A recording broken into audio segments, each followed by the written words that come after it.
Praise the lord. ఈరోజు వాగ్దానం యాకోబు పత్రిక 1వ అధ్యాయం 6వ వచనం. అతడు ఏమాత్రమును సందేహింపక విశ్వాసంతో అడగవలెను.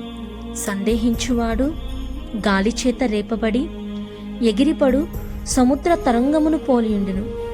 ఈ వాక్యాన్ని బట్టి మనం ఏదైనా దేవునికి ప్రార్థించేటప్పుడు సందేహించకుండా విశ్వాసంతో అడగాలి.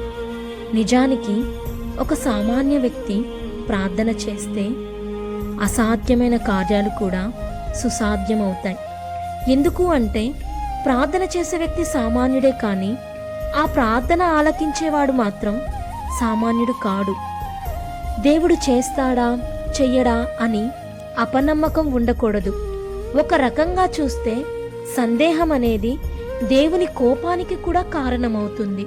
అయితే అప్పుడే దేవుని తెలుసుకొని ఆయన యొద్దకు వచ్చిన వారు సందేహిస్తే వారి మీద కనికరం కలిగి ఉండాలి. ఎందుకు అంటే వారికి మన దేవుని శక్తి ఏంటో తెలియదు, ఆయన మహిమ ఏంటో తెలియదు. దేవుని గురించి అంతా తెలిసి కూడా ఆయన దగ్గర నుండి చాలా మేలులు పొందుకొని కూడా అవిశ్వాసుల వలె ఉండకూడదు. నిన్న మేలు చేసిన దేవుడు ఈరోజు రేపు కూడా నీకు సహాయం చేస్తాడు.